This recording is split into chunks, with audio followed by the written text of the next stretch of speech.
Good morning. My name is Mario Kalana, founder of Kalana Whole Health Pharmacies. Over a number of years, I've had the pleasure of reading many of Stephen Chong's works. These books are of great importance, and they contain great wisdom and inspiration that I believe everyone should read and apply. So today, it's my great pleasure to introduce to you my very special guest, Stephen Chong. Thank you, Mario. It's a pleasure to be here. Stephen, one of the things I believe every individual needs in life is a sense of purpose, a meaning to their life, a reason for being, if you will. Can you offer our viewers some insights on this important topic? It's a perennial question, isn't it, Mario? Who we are, where we come from, what is our purpose in life? But it's interesting, you know, the way I view things is that, or it's not a quest, it's not a destination. Our purpose is not a destination. It's not the holy grail at the end before we fall off the edge of the earth. Rather, it's the perpetual now. It's with this, our purpose is with us at every moment. It's with us in every interaction. So it's here and now that we have to realise that purpose, not discover it as a point of or a goal at the end. I see. A point of realisation then. I love that. Can you explain this a little bit further, please? Let me give you an example. My own stated life purpose is to love at every opportunity.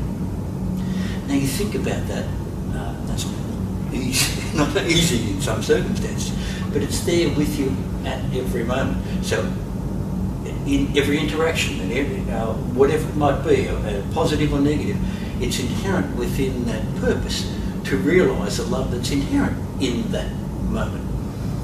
Again, it doesn't make it easy, it doesn't make it simple, but it's there. So we know that I have an opportunity to realise the love that's in every moment that I participate in.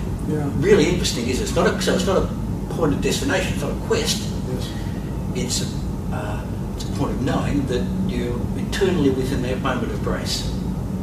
Well, that's really powerful, and I just feel really challenged by hearing that. But it surely can't be easy to achieve. Funnily enough, Mario, it's again, easy is not a term I use. So anything unpracticed or unfamiliar is not easy. But in my workshops, I've been very fortunate to take many people through a process of creative realisation, creative meditation, I guess you'd call it, where they are able to realise what their stated life purpose is. I did it many, many years ago, and it's like something that's like an old coat that you wear, and it's just there, and it fits, and you know it's there. So that's what it becomes. Once you recognise, and it's a deep knowing what this purpose is, then it becomes a part of your fabric of your being. Gee, Stephen, that sounds like something only spiritual masters or Jedi Knights could achieve. How about the rest of us regular folks? It's, again, the term easy doesn't sit well with me, but through this practice, once you grasp what that purpose is, and as I say, through this half an hour of creative meditation, we are able to recognise what this is. It's like knowing that you're always connected to the profound aspects of the universe that are always with you and willing to guide you. And it's a listening process rather than a process of discovery. You know that it's there, so you tune in to that purpose, and it like that blanket that covers you in security as you do things. So if there's this process to help the individual, towards this person's life purpose, can you explain how you might go about that process? Well, as I mentioned, it's in the workshops that I conduct, it's a process of I can't do it now, obviously, but it's a process of creative visualisation. I take people through a very gentle process where they're able to realise what that life purpose is. And when I'll give you the example, when I did mine, it was so profound.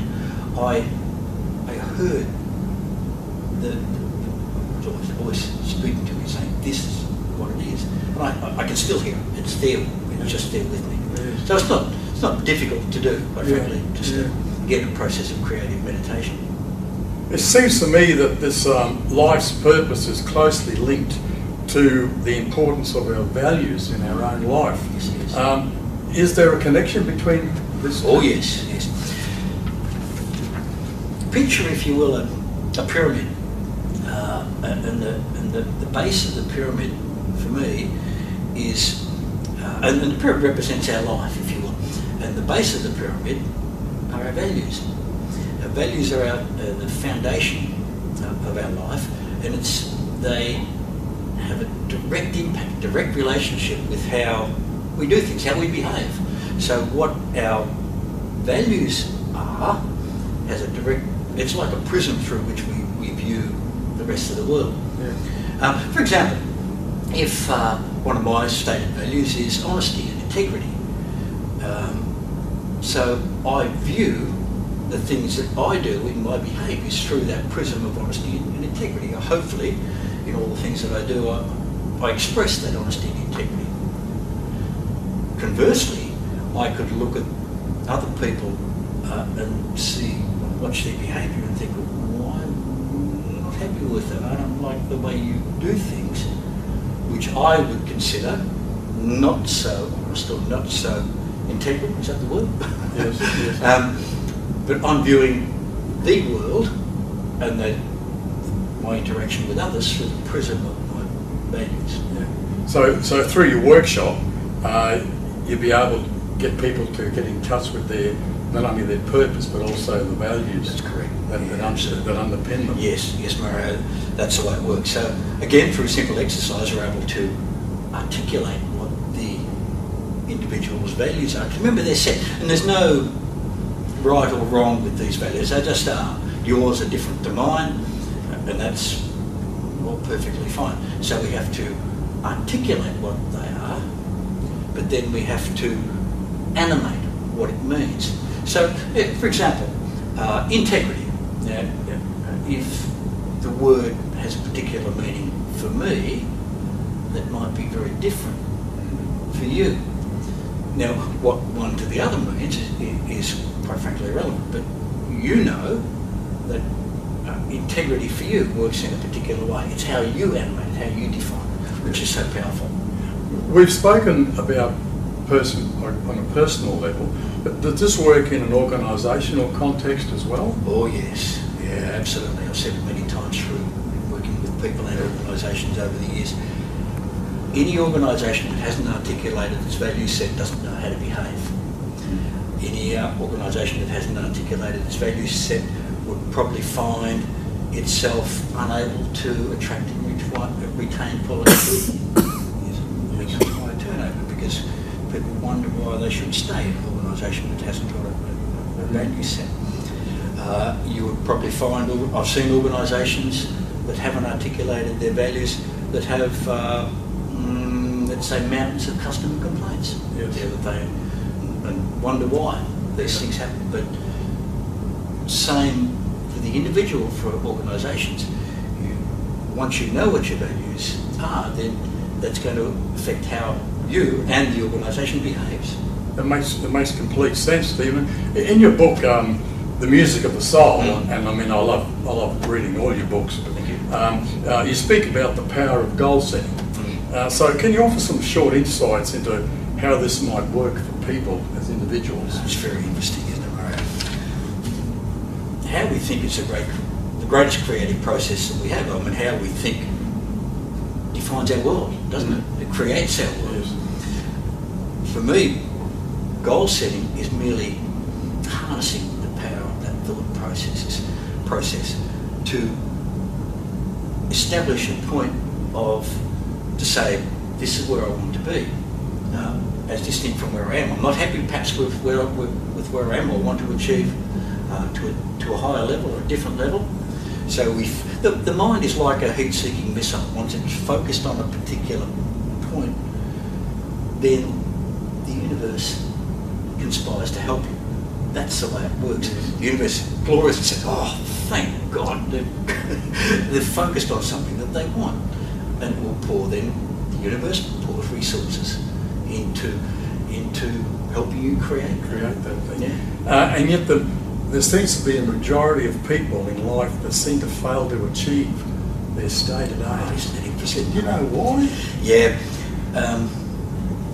People, many people have inbuilt tripwires. So whilst you have set a goal and a defined purpose, which is all fine, but then these tripwires come along and they do what they're meant to do. They trip you up and stop you from achieving. These tripwires I call the three saboteurs. And it's not an external process, it's an internal one, where the three saboteurs are self-esteem, how you value yourself and what you do, self-image, how you think of what you look like, too short, too wide, too tall, whatever. And the third one is the fear of success, not the fear of failure, the fear of success, which is the fear of how your circumstance will change if you succeed. So let me give you an example. I can remember distinctly writing my first book of Testaments, and I'm halfway through it, and the house is quiet, the kids are down, everybody's in bed, so I'm typing away. And I hear it, it's like somebody talking in my ear. I'll leave out the expletives. It was, who's going to read this? You can't write, you're not good enough for this. Again, it was like somebody talking to me, but I knew what it was. I knew that, again, internally, my tripwires, the saboteurs, are coming along and saying, hang on, you've got to keep you safe here, you can't do, this will change your world, this will do different, you can't have that, that's not right. But again, I knew what it was, so I was able to, there's a technique I use called the welcome mat that I help other people with. And it's like saying, thank you for coming, old friend, for your success, but I don't need you anymore. Now, I did that, and it's like a big spectre, a big ghost. And the more often you welcome them, not reject, but you say, thank you very much, I don't need you anymore, the spectre gets smaller, until eventually, no more. So now, when I write particularly, there's no barriers. I don't have any inbuilt barriers. I know that I can write. I know that the words will be there. I know where they come from. There's no, the Pandora's box is open. There's no self-imposed lid to say I can't do anything because I can. So during your workshop, you'll be able to explain how the welcome mat works, how you can actually apply the welcome mat to reduce these saboteurs. Yes, absolutely. Yeah. Remember, it's not a 1-800 number of instances. You can't just dial it up. You can, but it takes time. So the more, every time one of these saboteurs comes along, it's like, you can't do that. You're not good enough for that. So, thank you for coming. I don't need you anymore. Yes. Bye bye. Expect to get smaller. They come again. Same thing. Expect to get smaller. And guess what? It's free. You don't have to have a pill or an app or anything. It's just an internal process of recognition. Yeah. Stephen, it's been great talking to you this morning, and I recall the words that Jim Rowan said, don't wish it was easier, just wish you were better. Absolutely. And you've explained how to become better during our talk and about your workshop. So I thank you for these many insights, and I trust that our listeners have gained some ideas and directions how to make life a better place for them. So thank you very much, Steve. Thank you, Murray. Great pleasure.